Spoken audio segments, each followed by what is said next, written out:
वाडा साहब, ये बड़े डैमेजिंग स्टोरी है सर। ये आप इसको किस तरीके से इसको बयान करते हैं, कैसे जस्टिफाई करेंगे इस एक्शन को? बहुत बहुत शुक्रिया नदीम मलिक साहब। देखिए नदीम मलिक साहब, एक तो ये कि एक्सक्यूज मी, एक तो ये कि कई डॉक्यूमेंट्स आपने दिखा दिए हैं, कई डॉक्यूमेंट आप दिखा रहे हैं। मुझे अभी तक इसके अंदर कॉन्फ्लिक्ट ऑफ इंटरेस्ट कहाँ से नज़र आ रहा है, मुझे नहीं समझ में आ रहा कि इसमें कहाँ कोई बेईमानी हुई है। अगर कोई हुई है तो इनकी हुकूमत है, इनको उसके ऊपर एक्शन लेना चाहिए। बाकी सब यहाँ मौजूद हैं। लेकिन अगर एक ज़मीन मालिक रियाज साहब ने दी, उस पर उन्होंने यूनिवर्सिटी बना दी और उसकी ट्रस्टी 4 बन गए या 2 बन गए या 6 बन गए, तो वो यूनिवर्सिटी भी कोई घर अपने लेके नहीं गया है, ना वो यूनिवर्सिटी बिकी है।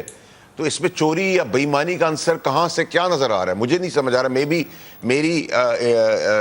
मुझे दिमागी तौर पर नहीं समझ में आ रहा कि इसमें आप मुझे कहाँ कोई करप्शन दिखा रहे हैं जिसमें आप मुझे बताएं कि मलिक रियाज ने ज़मीन दी, इस पर यूनिवर्सिटी बनी, यूनिवर्सिटी इमरान खान उनकी अहलिया ने ली, उस पर ट्रस्टी चेंज की, पाकिस्तान में तो वैसे पूरा पाकिस्तान कोई लूट के भी ले जाए ना, तो फिर भी उसमें कोई मसला नहीं नजर आना चाहिए। पाकिस्तान के साथ हमने ये किया था, गवा दिया, फिर भी कोई मसला नहीं हुआ। करप्शन में अरबों रुपए चले गए हैं। पूरी अजवर रोड पे पाकिस्तानी बैठे हुए हैं, हम किसी को भी नहीं पूछ सकते उसके पास इतने मिलियंस ऑफ पाउंड कहाँ से आए थे। नहीं नदीम मलिक साहब, हमारी हिम्मत ताकत से बहुत बढ़ के बात है। है। ये एक मैं डॉक्यूमेंट और मेरे पास वो कासिम ने मुझे शेयर किया है, मैं इसको स्क्रीन पे डालूंगा। ये प्रोड्यूसर साहब नामों वाला हिस्सा जूम करके मुझे दिखाना है। ये अभी आपको शॉर्टली मैं दिखाता हूँ। ये जो एक्नॉलेजमेंट है जो अभी कासिम ने एक्सप्लेन किया कि ये between Malik Riaz and Bushra Bibi, document signed by Bushra Bibi and Malik Riaz. So नाम फरा खान का आ रहा हो, बुशरा बीबी का आ रहा हो, आप मुझे कहें कि इसके ऊपर कोई परेशानी की बात नहीं है, तो मैं तो आपकी बात समझने से कासिर। आप समझा सकते हैं, एक्सप्लेन करिए आप कर रहे हैं। देखिए नदीम मलिक साहब, जब 1600 करोड़ रुपए की फर्द जुर्म आयद होनी थी शहबाज शरीफ पे, उस दिन उसको वजीर आजम का ओहद दिला देते हैं, वो मजाकिया चीज़ है। वो एक हमेशा से 35 साल से केसेस चल रहे हैं, उनका कोई सबबाब नहीं है। यहाँ पापड़ वाले से पैसे निकला है, उसका सबबाब नहीं। यहाँ एक ट्रस्टीज़ में अगर 4 बंदों का नाम लिखा हुआ है और उसमें से अगर फरा बीबी का नाम है और वो बकौल 460 आज की गवर्नमेंट के उनके ऊपर करप्शन के चार्जेस हैं। देखिए मेरी बात सुनिए, कोई ज़मीन बेच के चला गया है आप ये कह रहे हैं, या कोई बेच के अपने घर पैसे ले गया आप ये कह रहे हैं, तो मैं आपकी बात मान लूँ। लेकिन अगर ज़मीन दी है मलिक रियाज साहब ने और उस पर यूनिवर्सिटी बन गई है और उसमें अगर एक आदमी फरा खान के ऊपर बकौल इनके केसेस बनते हैं और उन पर करप्शन के चार्जेस हैं, तो केस करें। यहाँ आके क्यों बातें कर रहे हैं?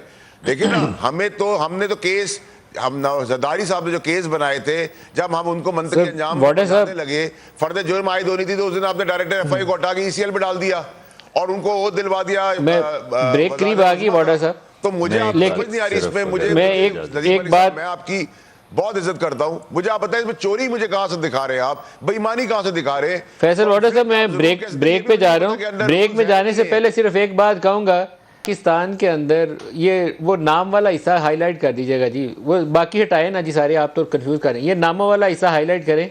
ये वो हिस्सा है जहाँ पर एक्नॉलेजमेंट, यार मुझे हटाएं, वो डॉक्यूमेंट डालें जहाँ पे नाम नजर आ रहे हैं। ये बहरिया टॉन ने और बुशरा बीबी ने उस डॉक्यूमेंट को एक्नॉलेज किया हुआ है, उस डील को।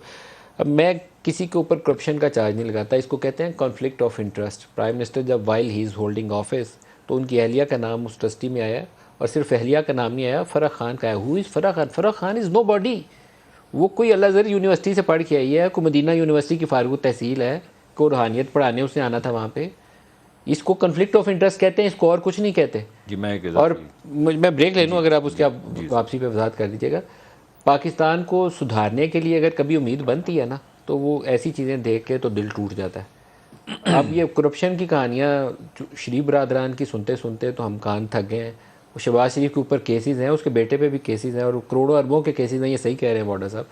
इमरान खान के काम देख रहे हैं फरा खान वाले, तो उससे और परेशानी होती है। अब उनकी हुकूमत गिरा के ये आए हैं, तो पूरा जहाज़ भर के ख़ानदान का साथ लेके जा रहे हैं, कह रहे हैं कि नहीं वो टिकटें अपनी खुद देंगे। तो भाई वो ऑफिशियल डेलीगेशन में वो हिस्सा कैसे बन सकते हैं? और पूरे ख़ानदान के बच्चे, उनकी खादमाएँ, वो भी साथ हैं। पाकिस्तान की बेहतरी के इससे तो कोई असर नज़र नहीं आते। कुछ खुदा का खौफ करें, रमज़ान का महीना आज ताक रहा है, तौबा करें, पूरी कौम ही तौबा करे कि अल्लाह पाक मेरा राज पे ले आए। इनसे उम्मीद ना रखें। मैं तो इस बात पर नतीजे पे पहुँचा हूँ कि इनमें से किसी से उम्मीद ना रखें।